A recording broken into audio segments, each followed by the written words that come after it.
Assalamualaikum warahmatullahi wabarakatuh. Para sahabat Laman Inspirasi, jumpa lagi di podcast Laman Inspirasi, tempat berkumpulnya orang-orang yang menginspirasi di Kabupaten Melawi.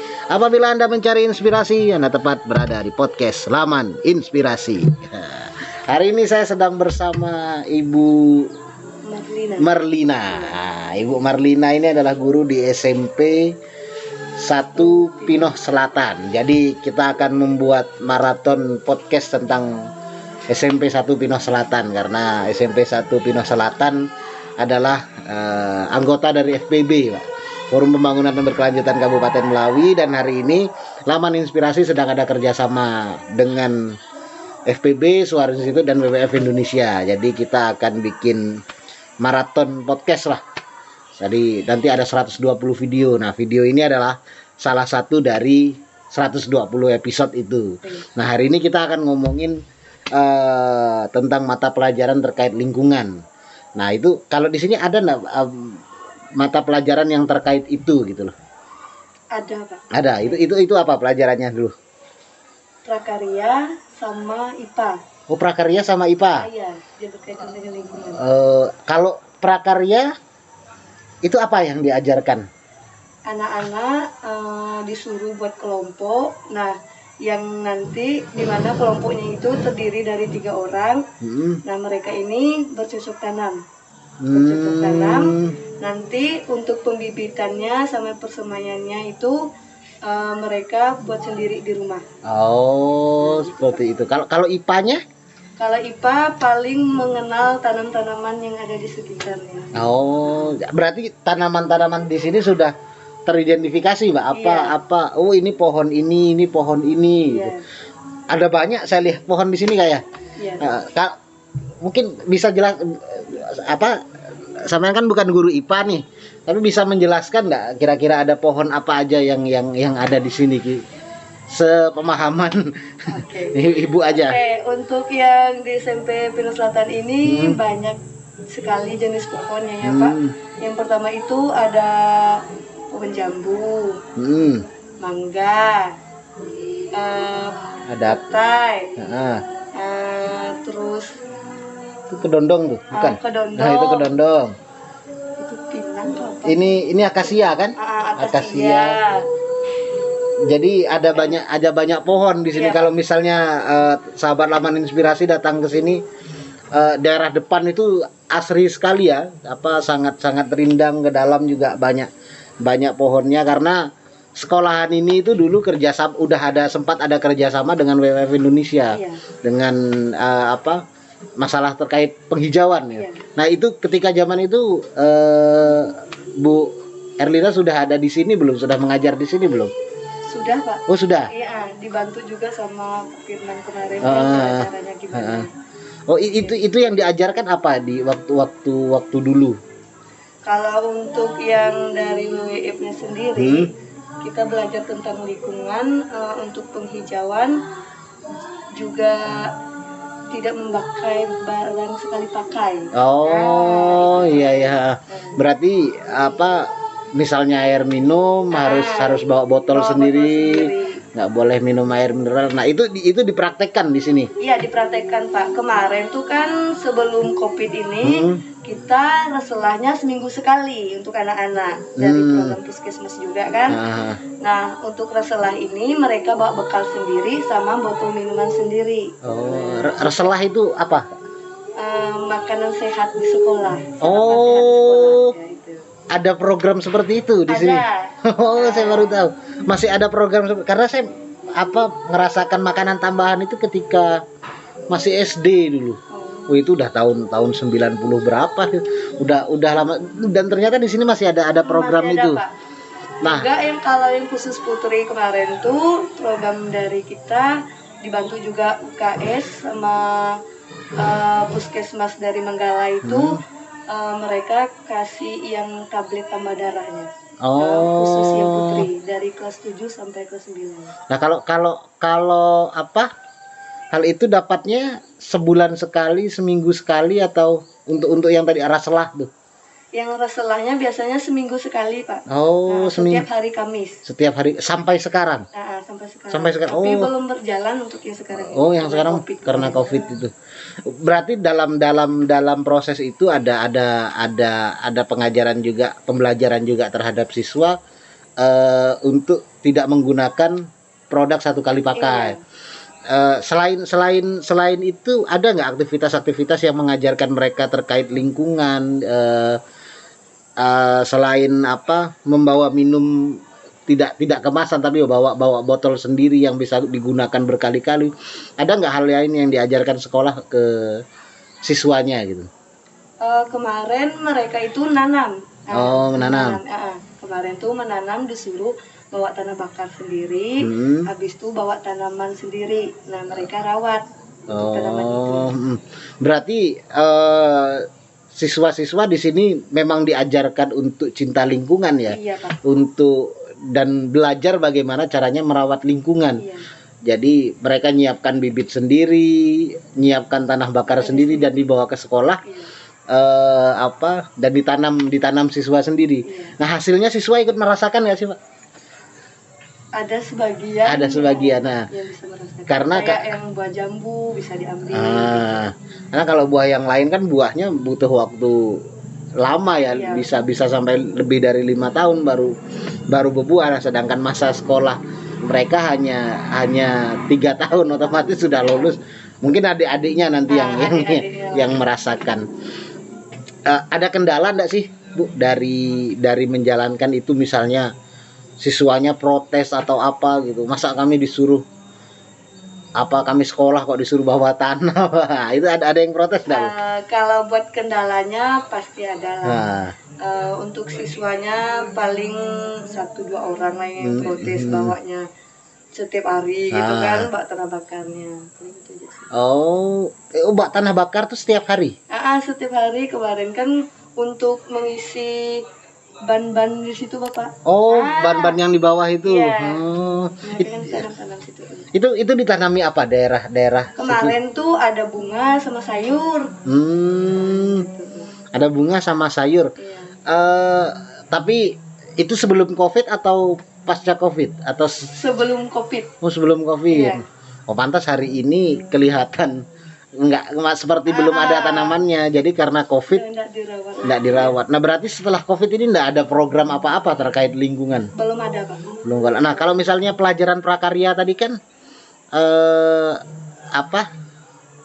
mereka disuruh menanam juga kan, bercocok tanam dan bikin kelompok. Nah, ketika masa pandemi gini apa yang dilakukan ketika pelajaran prakarya? Kalau buat pelajaran prakarya kemarin kan udah dibagi kelompok nih anak-anaknya. Untuk satu pot itu kan ada 3-4 orang. Nah, mereka itu melakukan persemaian sama pembibitannya itu di rumah. Berarti nanti bulan 9 ini kan udah kemarin tuh, udah minggu-minggu lalu tuh pembibitannya. Jadi bulan 9 ini anak-anak itu rata-ratanya menanam dulu. Nanti untuk proses perawatannya gimana kelompok itu bisa menjaga tanaman itu tumbuh dengan baik. Disitulah mereka dapat nilainya. Gitu. Berarti proses siswa kan nanam di rumah masing-masing nih. Proses nilainya gimana, Bu? Proses penilaiannya pas ditanam di sekolah itu, Pak.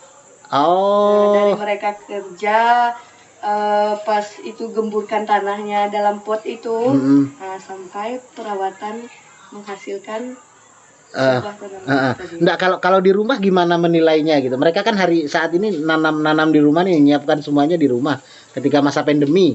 Nah, itu menilainya gimana? Kalau buat di rumah itu sih masing-masing, Pak. Karena kan yang kita ambil ini tanaman yang udah jadi dibawa ke sekolah gitu.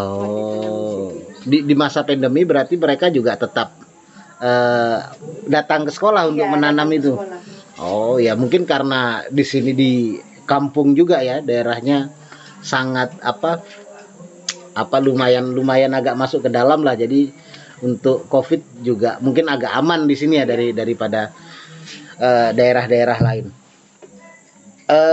Tanaman apa, sayuran jenis apa aja tuh yang ditanam di sini? Kalau kemarin dari sekolah sih untuk tanamannya terong sama cabai, Pak. Oh. Terong sama cabai itu. Iya. Sempat panen enggak? Sempat melakukan panen enggak dari tanaman-tanaman itu? Sempat, Pak. Kemarin juga kan sebelumnya ada tomat di pot-pot ini. Panen dibagi-bagi tomatnya. Gitu. Berarti kalau sebelum pandemi di sini bisa penuh tanaman, Bu, ya? Iya, kemarin tuh kan banyak cabai sama tomat juga. Wah, sayang sekali kita datang pas di masa di masa pandemi dan masa kering seperti ini. Dan ini tatap muka kan baru berjalan 1-2 minggu ini ya. 1-2 minggu ini. Baru berjalan 1-2 minggu ini, jadi sekolah belum terlalu terurus, karena kami juga dulu bukan beberapa minggu yang lalu sempat wawancara juga dengan sekolah SMP 1 SMP Kebebu lah, SMP Kebebu, SMP 3 Nangapino. Itu kondisi sekolahannya memang karena libur panjang, kondisi sekolahannya jadi agak tidak terawat juga. Jadi masalah pandemi ini ternyata banyak menimbulkan banyak dampak bagi sekolah, bukan hanya pendidikan, bukan hanya terkait pembelajaran atau apa, tapi lingkungan sekolah juga bisa rusak juga, karena hampir 2 tahun ya. Iya, hampir 2 tahun sekolah libur. Mudah-mudahan pandemi segera berakhir dan sekolah ini kembali hijau, dan kami datang ke sini dalam kondisi hijau gitu kan, itu agak menarik. Dan mungkin nanti akan kami tampilkan juga video-video sekitar sekolah ini biar kelihatan hijaunya seperti apa gitu.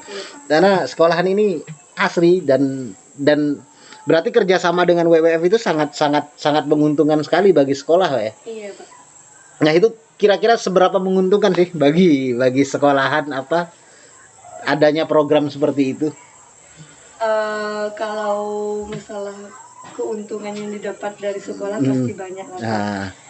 Dari misalnya dari lingkungan sekitar kita dapat menikmati kesejukan yang ada di sekolah. Terus pemandangannya juga indah gitu. Banyak kicauan bunga gitu. Jadi asri ya suasana, seenggaknya jadi suasana jadi alamnya.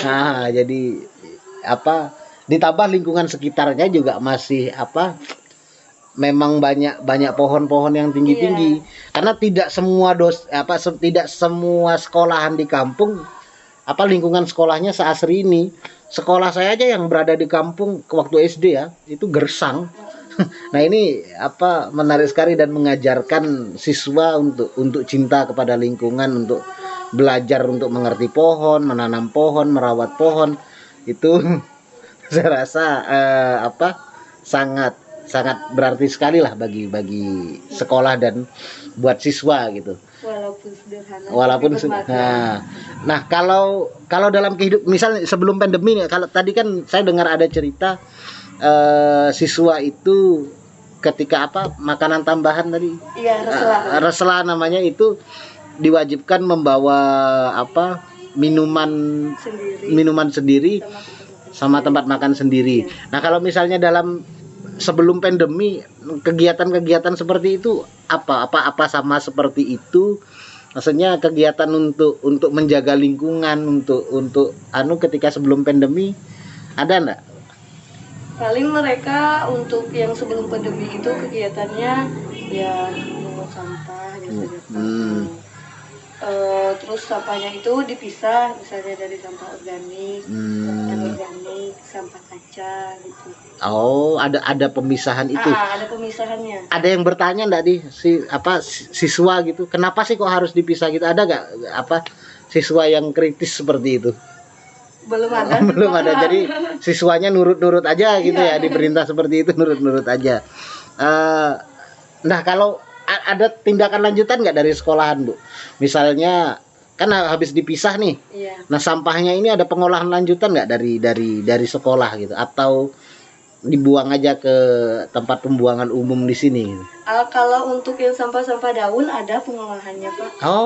Kita biasanya nyuruh Pak Des itu yang penjaga sekolahnya buat pupuk. Kalaupun enggak, sampah-sampah daunnya itu paling dikeliling di pohon-pohonnya sampai membusuk gitu. Oh, gitu. Berarti ada program sampah-sampah yang organik di sini dimanfaatkan lagi ya. Tapi yang mengolah adalah petugas sekolah, bukan siswanya ya. Jadi ya kalau yang anorganik, yang sampah-sampah plastik atau apa gitu. Kalau buat sampah plastik kita itu Pak dikubur. Oh, dikubur. Ada di sana. Buat sampah plastiknya. Itu malah dikubur ya? Iya. Iya. Nggak dijual atau dimanfaatkan untuk jadi prakarya gitu, ada nggak sampah-sampah plastiknya di sini? Paling yang botol gelas AP21 tuh Pak, digumpulkan kembali, terus mereka buat yang kayak bendera merah putih itu, yang di lapangan tadi. Iya. Itu mungkin nanti bisa diambil ya gambar. Tuh, botol merah putih yang itu tadi saya sempat menarik dengan botol dan gelas-gelas yang ada di situ, karena itu, tapi nggak tahu kameramennya sudah ngambil itu apa belum, tapi itu kayaknya harus diambil dan itu menurut saya kreatif lah. Jadi mungkin kita sudahi dulu obrolan kita, karena di sini lagi ada kegiatan juga, Ibu juga sedang menjadi juri, kita culik sebentar untuk ngobrol ke sini. Jadi silahkan lanjutkan aktivitasnya. Terima kasih Ibu sudah menyiapkan waktunya, udah mau ngobrol sama kami di sini, dan terima kasih juga buat para sahabat Laman Inspirasi sudah menonton video ini sampai selesai. Jangan lupa dukung kami dengan like, share, subscribe, dan komentar sebanyak-banyaknya. Terima kasih. Assalamualaikum warahmatullahi wabarakatuh dan salam Laman Inspirasi.